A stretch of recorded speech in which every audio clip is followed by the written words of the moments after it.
إن الحمد لله نحمده ونستعينه ومن يهده الله فلا مضل له ومن يضلل فلا هادي له وأشهد أن لا إله إلا الله وحده لا شريك له وأن محمدا عبده ورسوله أما بعد.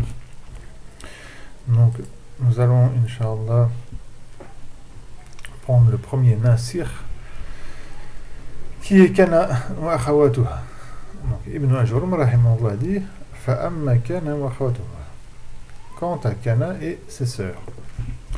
فإنها ترفع الاسم وتنسب الخبر. Alors eux, donc Kana akhawatuha ou elle, ترفع الاسم, elle met le ism, c'est-à-dire ism Kana marfou, et elle met le khabar, c'est-à-dire khabar Kana mansoub.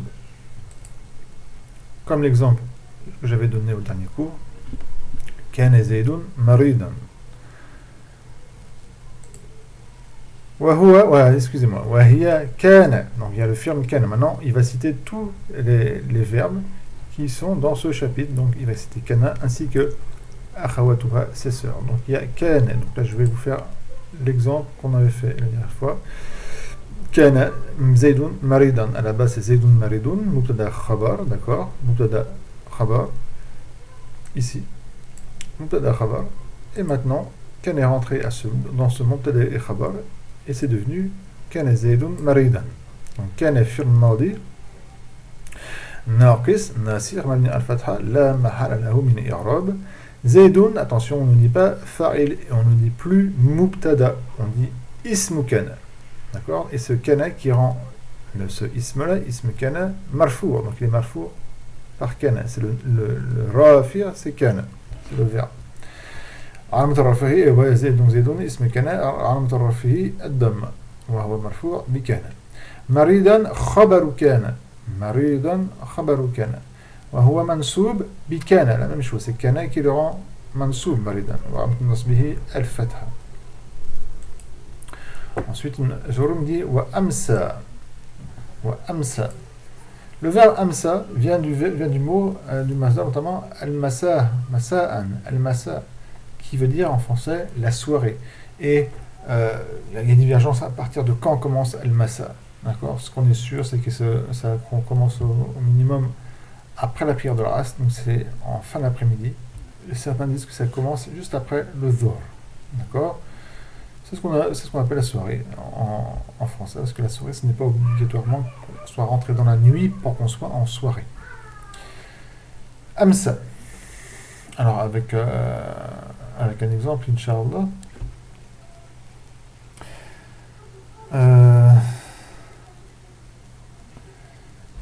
قال النبي صلى الله عليه وسلم بادروا بالأعمال فتنا كقطع الليل المظلم.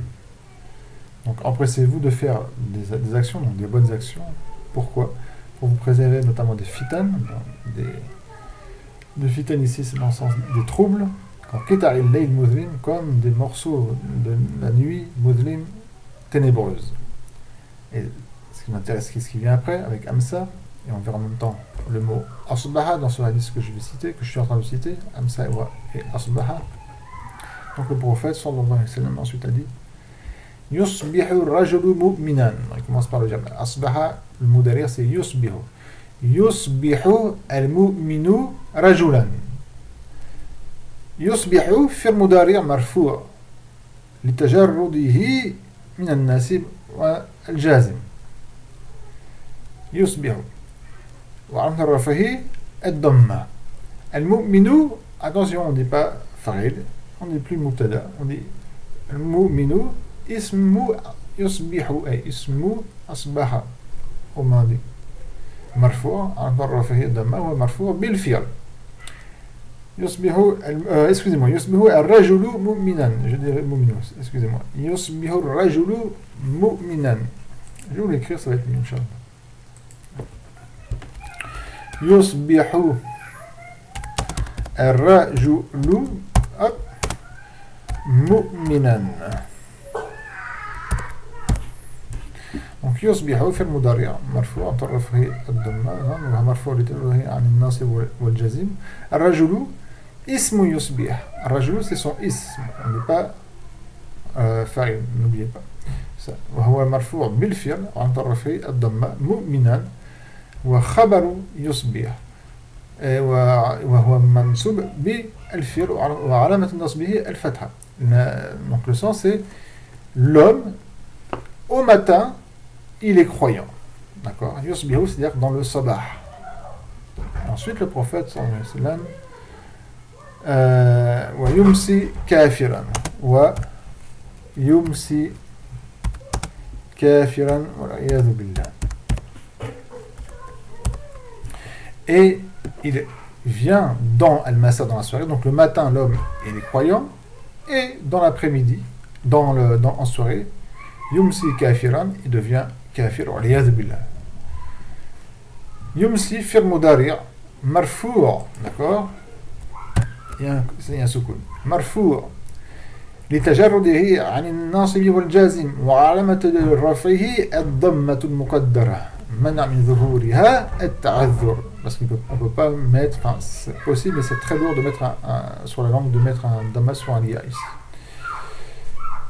وأين اسم يمسي واسم يمسي ضمير مستتر فيه جواز تجده هو يعود على اسم يصبح. Donc le ism yumsi c'est un damir qui est à l'intérieur, qui est huwa, considéré par huwa. Kafiran, c'est le khabar yumsi, mansoub bil fi'l, wa an nasbihi al-fatha. Ensuite, le prophète sallallahu alayhi wa sallam a dit Aw yumsi mu'minan wa yusbihu kafiran, où il est dans la soirée mu'minan, croyant, wa yusbihu kafiran, et une fois le sabah, et il devient donc dans le sabah, dans la matinée, kafiran en iyadhu billah. Ensuite le prophète sallallahu alayhi wa sallam explique pourquoi. Yabi'u dinahu bi'aradin min ad-dunya. Il vend sa religion par une chose de la dunya. D'accord. Rawahu Muslim. C'est rapporté par l'imam Muslim dans son Sahih. Ensuite, donc on a vu Amsa et Asbaha.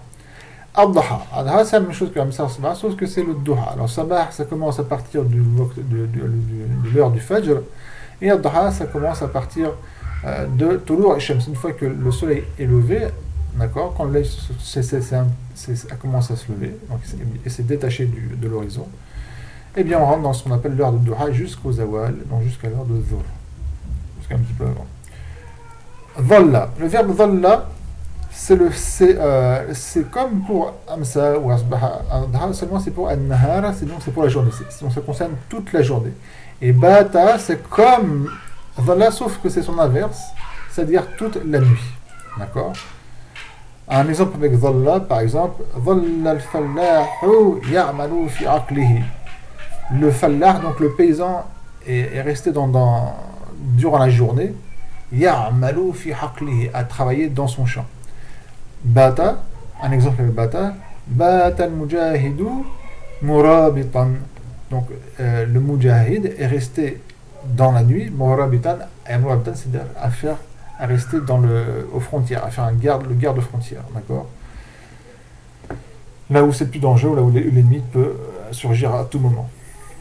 Sara, le verbe sara. Alors le sara, c'est un autre sens que les sens qui sont venus ici. Sara, c'est dans le sens devenir quelque chose. Par exemple, Sara, je vais faire un exemple ici avec Zaydoun, Inch'Allah. Sara Zaydoun, Ustadhan, Masha'Allah. Donc, ce qui veut dire, Zaydoun est devenu un professeur. À la base, c'est un mubtada al-khabar. Si je dis, regardez bien, comme toujours, hein. Si je dis Zaydoun Ustadhan, Zaydoun est un professeur, d'accord, j'informe. Maintenant, je rentre le verbe sara, et ça devient Zaydoun est devenu un professeur. Sara Zaydoun Ustazan. Zaydoun est devenu un professeur. Donc l'irab, c'est la même chose que pour Ken Zaydoun Maridan. Ça, c'est le fir madi mabni à la fatha. Zaydoun, c'est ismu sara marfour. Wa Ustazan, c'est khabaru sara mansoub. C'est le même irab que Ken Zaydoun Maridan. Une fois qu'on a compris l'irab d'un, on comprend le l'irab de tous. Et l'irab que j'ai donné pour celui-là, pour dhalla al-fallahu ya'malu fi aqlihi, le khabar dhalla, c'était la jumla la jumla fi'liya, parce que c'était ya'malu fi aqlihi, d'accord? Rappelez-vous que un khabar, à la base, je vais le faire ici quand même, c'est intéressant que vous compreniez, surtout si vous débutez. J'avais dit quoi? Dhalla al-fallahu, donc fallahu ya'malu fi aqlihi, dans son champ. Voilà. Alors, vous savez maintenant qu'il y a un kasra ici. Dhalla, donc c'est un fi'l madi. Donc le paysan est demeuré durant la journée. Dhalla, c'est le fait de demeurer durant la journée. Le paysan est resté durant la journée à travailler dans son champ. On va faire l'irab de cette phrase-là qui peut paraître difficile pour les débutants, mais qui en fin de compte est facile, et on l'avait vu. À la base, comme pour ce que j'avais fait pour ça, les Zaydoun, c'était Zaydoun Oustazoun, à la base c'est Al-Fallahu yamalu fi aqlihi. On va faire l'irab de cette phrase. Al-Fallahu mubtada. مرفوع بالابتداء وعلامة الرفع الضمة الظاهرة على آخره. يعمل فعل مضارع مرفوع لتجرده عن الناصب والجازم وعلامة الرفع الضمة, d'accord, في المضارع. Le fa'il de ce verbe, il est où? C'est un damir qui est mustatir, qui est caché dans lui. Fihi jawaz taqdiruhu huwa ya'ud al-mubtada. Donc c'est le damir, il revient au mubtada. Fi حرف خفض حقله اسم مخفوض وهو مضاف والها مضاف إليه مبني على كسر في محل خفض. Vous pouvez dire jar à la place de خفض. والجار والمجموع متعلق بالفعل. D'accord? Et nous le khabar, on a vu là que al-fallahu c'est le mubtada. Il est où le khabar? Le khabar qu'on avait étudié dans le chapitre de Mutla khabar, c'est cette phrase verbale. فيقال وجملة الفعلية خبر في محل الرفع. C'est un khabar dans un état de raf. Le raf, on peut pas venir, on ne peut pas l'estimer par un dhamma. Donc, c'est un état de raf. D'accord? Maintenant, on va rentrer le verbe dhalla dans cette phrase nominale. Donc, maintenant, on a une phrase verbale avec toujours une phrase. Excusez-moi, c'est une phrase verbale. Et le khabar est toujours une phrase verbale aussi. Donc, dhalla, c'est fi'l madi, mabni al-fatha, la mahal min al-i'rab.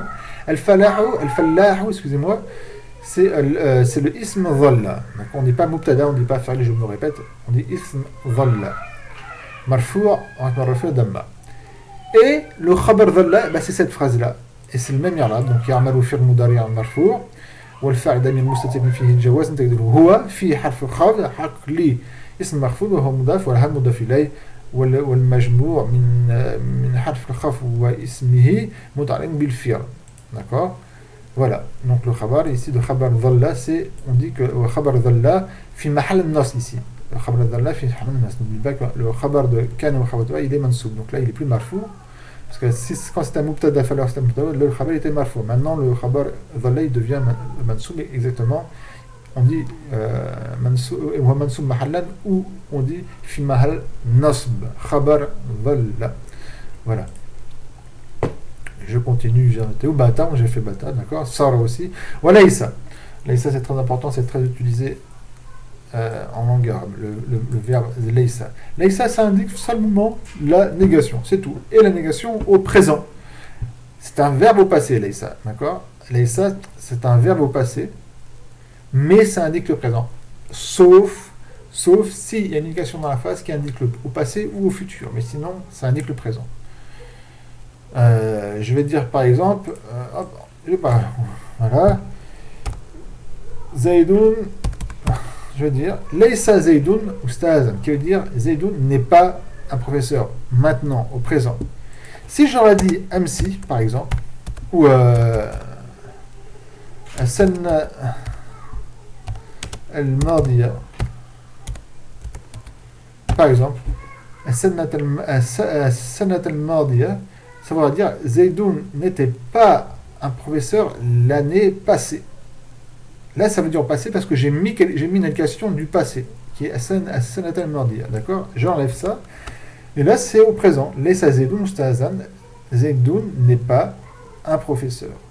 D'accord? Laysa, ça indique au présent. Sauf s'il y a une indication dans la phrase qui indique au passé ou au futur, sinon ça indique le présent. Et l'Irab, c'est la même chose. Laysa fi'l madi mabni al fatha. Zaydun ism laysa.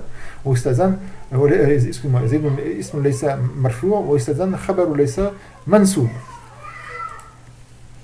Ensuite, il y a ce groupe de verbes qui va jusqu'ici, qui sont au nombre de 4. Mazala, manfakka, il y a un shadda ici, ouais, voilà, parce qu'il y a un shadda. Donc moi je mets en surfond bleu, ça n'impère pas, mais il y a un shadda.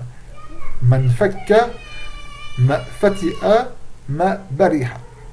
Zala, infakka, fatiha, wa bariha, ce sont 4 verbes. Et ma est venu avant, et c'est un harf nafi, c'est une négation. Ces quatre groupes de mots, d'accord, et c'est surtout mazala qui est très utilisé, donc c'est le comprendre en exemple, ça veut dire en français dans le sens toujours. On va faire avec par exemple ici. Je vais marquer mazala Zaydun Stadin, qui veut dire Zayd a toujours été un professeur. Zayd a toujours été un professeur. Ça indique l'estimrar, la continuité. Et là, yazalu Zaydun Ustazan, Zaydun est toujours un professeur. D'accord? Alors, l'Irab, c'est le même Irab que Zaydun Maridan, sauf que là, il y a un ma qui est en plus. Donc, ma, c'est harf mabni al sukun. Rappelez-vous, sur la toujours un sukun. Vous n'avez pas un fatha. Le fatha est sur le mim. Le fatha est sur le mim, mais pas sur le sukun. Donc, ma, c'est harf nafi. Mabni al sukun. La mahallahu min i'rab. Zalaba, fi'l madi. مبني على الفتحة لا محل من الإعراب. زيد اسم زال مرفوع واستزن خبر زال منسوب. Et on fait pareil pour man fakka wa ma fati wa ma bariha. On dira man fakka zaydun ustazan, ma fati zaydun ustazan, ma bariha zaydun ustazan.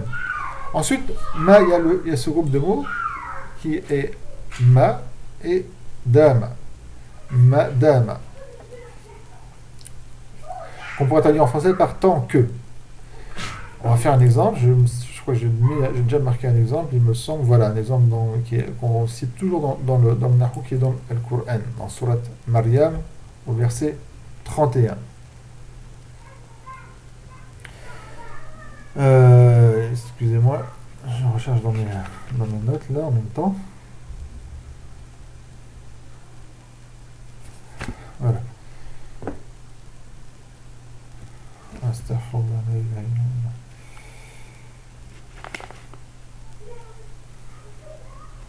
Voilà, donc je vais vous traduire Inch'Allah.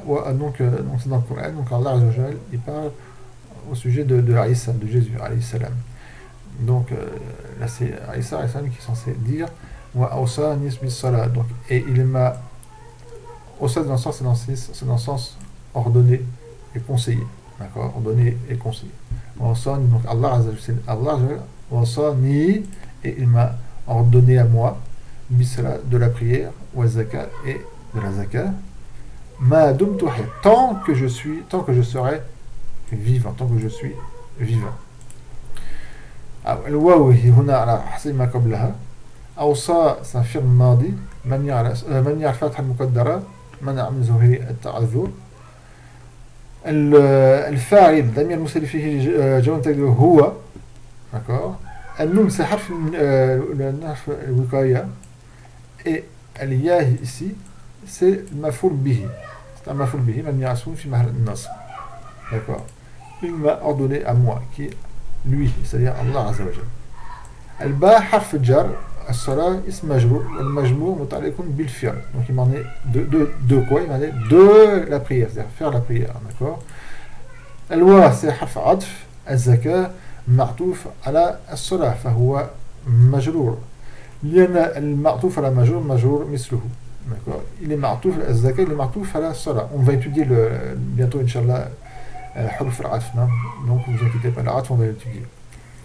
Ce qui nous intéresse c'est ce qui est ici. Ma, là c'est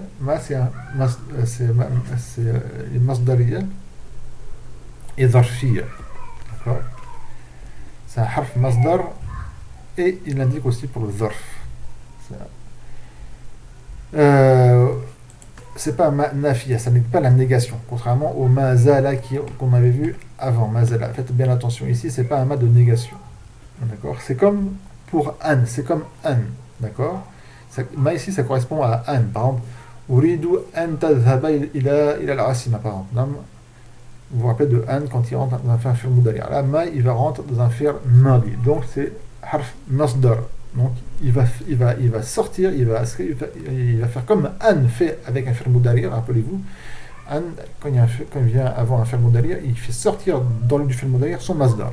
La ma, c'est pareil, mais ça c'est pour un fi'l madi, il va faire sortir le masdar du fi'l, le masdar du fi'l dama yadumu, son masdar c'est dawam. Et en plus de ça, il indique al-zarfiyya, d'accord? Et zarf zaman, al-zarfiyya al-zamaniya. Ma dumtu hayyan. Et donc le fi'l dama ici est devenu dumtu. Avant c'est dama yadumu, au modali yadumu, mais le modali ne s'utilise pas. Le verbe dama, quand on utilise dama ici comme un ukht kana, il n'y a pas de modali. On utilise seulement quand madi. Mais sachez que dama à la base c'est dama yadumu. C'est pour ça que quand je vais vous faire cela, c'est du surf. On va faire un peu de surf, d'accord? À la base c'est dama. Voilà, dama. Et excusez-moi, et au modali c'est yadumu. Yadoum. On voit que, sachez qu'il y a une règle dans le sarf, c'est que pour tout ism ou fi'l, et non pas pour les harf, mais pour ism ou fi'l, quand il y a un alif, qui est dans un ism, on a un fi'l, et qui, d'accord, ce alif-là, c'est un remplacement d'un wa ou d'un ya. Donc quand on voit dama, ce alif-là, à la base, c'est soit un wa ou un ya. Quand on voit au fi'l mudari', on dit yadoum, donc on sait en fin de compte que c'est un wa, surtout que son masdar c'est dawam, il y a le waw qui apparaît, donc c'est comment dirais-je, on voit que c'est à la base du alif c'est un waw. Maintenant au verbe dama on va y accrocher le ta de doum, d'accord, donc ça devient damatu. Damatu. Mais comme on a vu un fi'l madi, comme par exemple on a vu pour da, ra, ba, si je mets un tout, darabtu, la lettre qui est avant, elle devient sakin, d'accord? Donc là c'est pareil, quand je mets un tout, ici, exactement quand on met un damir raf mutaharrik, le verbe madi, il devient sakina. Tac, devient sakina. Ça devient donc dama, parce que comme on le sait, il y a toujours un soukoun sur le alif, d'accord? Ça devient damtu. Seulement le problème, comme je l'ai dit x fois, à la base c'est interdit que deux lettres qui sont sakines se rencontrent. Il faut trouver quelque chose. Donc, qu'ont fait les Arabes? Je vous rappelle cette règle. إذا التقى الساكنان أولهما حرف علة حذف هذا حرف العلة. Si deux lettres qui sont ça qui ne se rencontrent et que la première est une harf illa, ils sont au nombre de 3, c'est le alif, le waw liya, ici c'est un alif, alors qu'est-ce qu'on fait? On efface le harf illa, ça devient damtu. Seulement, sachez, c'est comme pour qala, on dit kultu, qu'on ne dit pas damta, mais on dit dumtu pour une règle aussi de surf que je vais pas. Ça fait déjà 23 minutes, ça fait déjà trop beaucoup. Je ne vais pas vous dire pourquoi, mais il faut trouver la lettre d'origine et mettre la harakat qui convient à la lettre d'origine qui est le wa. Ça devient dumtu. Comme qala, kultu, ba'a, bi'atu, parce que ça fait ba'a, yabi'u, donc ça c'est pas bu'atu, c'est bi'atu. Voilà, je continuerai plus tard, Inch'Allah, parce que ça fait déjà un petit peu trop longtemps pour les cours. Je me suis dit que je ne dépasserai pas, sauf que c'est dans les 20 minutes. Donc, au prochain cours, Inch'Allah, on finira l'irlab de ceci. Réfléchissez ici, vous pouvez réfléchir en attendant. Sachez que vous avez la réponse ici qui est muddata dawami. Muddata, c'est ce qui correspond au dharfiyya, d'accord? Parce qu'on dit que c'est un harf masdar et qui donne le sens du dharfiyya, dharfiyya zamaniya. Donc, c'est muddata. Donc, Moudna, c'est un dharf, dawam, et le iya qui correspond au ta ici, donc au ism dama, hayan c'est khabar dama. Je vous laisse réfléchir et on reviendra, Inch'Allah, au prochain cours. Subhanakallahumma wa bihamdik, la ilaha illa ant, astaghfirullah wa atubu ilayhi.